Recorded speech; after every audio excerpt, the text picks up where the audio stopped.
Selamat siang untuk Pak Iis dan rekan-rekan semua. Perkenalkan, kami dari kelompok 2 Teori Komunikasi. Perkenalkan, saya Safina Azahra dan rekan saya Fanala Jasmine, saya Nurhaliza, saya Melia Putri. Di sini kami ingin mempresentasikan tentang contoh penerapan teori komunikasi verbal dan nonverbal.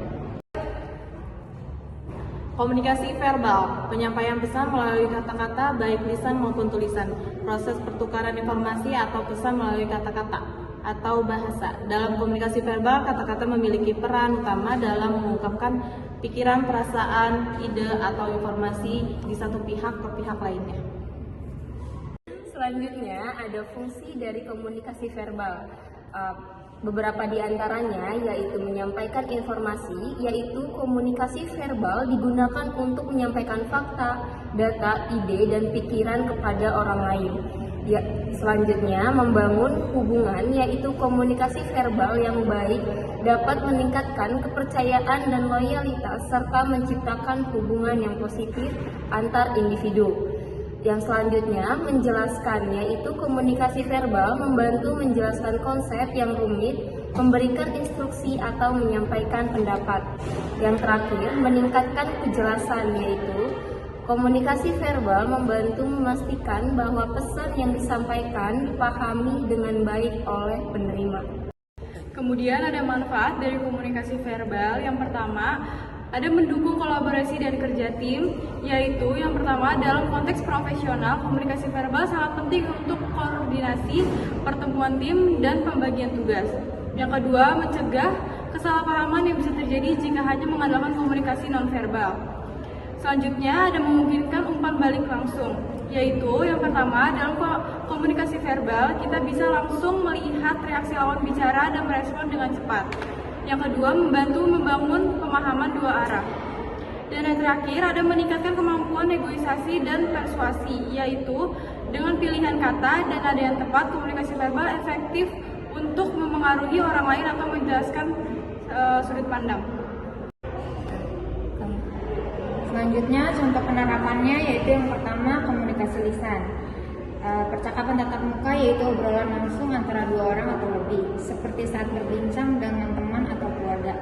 Yang kedua, telepon atau panggilan suara atau video yaitu komunikasi verbal melalui telepon atau aplikasi video call.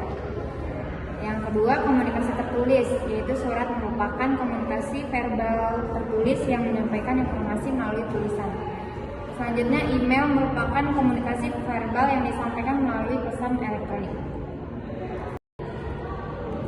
Selanjutnya ada tentang komunikasi nonverbal, yaitu bentuk komunikasi yang menggunakan berbagai sinyal selain kata-kata untuk menyampaikan pesan, termasuk bahasa tubuh, ekspresi wajah, intonasi suara, dan kontak mata. Beberapa di antaranya yaitu bersifat tidak verbal, artinya tidak memakai bahasa yang terucap atau tertulis. Lalu sering terjadi secara tidak sadar tapi sangat mempengaruhi cara pesan dapat dipahami. Yang selanjutnya bisa memperkuat, menggantikan, atau bahkan bertentangan dengan pesan verbal. Selanjutnya, fungsi dari komunikasi nonverbal yang pertama mengulangi pesan verbal atau repetisi. Yang kedua, menggantikan pesan verbal yaitu substitusi. Yang ketiga, melengkapi pesan verbal atau komplement, menegaskan pesan verbal atau aksentuasi. Yang terakhir, menyampaikan pesan, emosi atau perasaan yang tidak bisa diungkapkan dengan kata-kata. Ada manfaat dari komunikasi nonverbal. Beberapa di antaranya yaitu gerakan tubuh dan ekspresi wajah dapat melengkapi dan memperkuat pesan yang disampaikan secara verbal, mencegah kesalahpahaman, serta memastikan pesan tersampaikan dengan jelas, terutama saat berkomunikasi dengan orang yang berbeda latar belakang budayanya.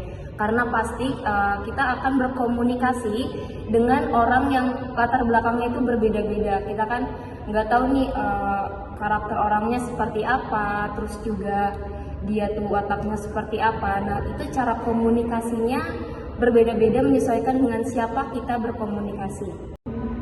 Selanjutnya ada contoh penerapan. Yang pertama itu ada gestur tubuh, yaitu mengangguk atau menunjukkan persetujuan. Selanjutnya ada menggeleng, menunjukkan penolakan. Selanjutnya ada mengacungkan jempol, menunjukkan persetujuan atau pujian. Selanjutnya ada melambai untuk menyapa. Selanjutnya ada menunjuk untuk memberi isyarat atau mengarahkan. Yang terakhir ada bersentuhan untuk menunjukkan kasih sayang atau keakraban. Nah, yang kedua ada ekspresi wajah. Yang pertama, tersenyum, yaitu menunjukkan kebahagiaan atau persetujuan. Selanjutnya ada mengurutkan dahi, yaitu menunjukkan ketidakpuasan atau kebingungan. Selanjutnya yang terakhir ada menggigit bibir, yaitu menunjukkan ketegangan atau keraguan. Kesimpulan dari presentasi terkait komunikasi verbal dan nonverbal adalah bahwa komunikasi verbal adalah sebuah kalimat yang terucap dari mulut. Jadi dia mengucapkan kata-kata itu bisa dengan misalnya face to face, dengan dosen, dengan teman, relasi, atau bahkan dengan rekan kerja kayak gitu. Sedangkan komunikasi nonverbal adalah komunikasi yang melibatkan gestur tubuh, ekspresi wajah, intonasi suara, kontak mata, atau bahkan bahasa tubuh yang sedang saya gunakan dari tadi saat presentasi adalah menggerakkan tangan. Ini merupakan yang namanya komunikasi nonverbal. Itu berarti kelompok kami saat presentasi barusan ini melibatkan dan menggunakan komunikasi verbal serta komunikasi nonverbal sesuai dengan materi yang sedang kita bawakan, kayak gitu.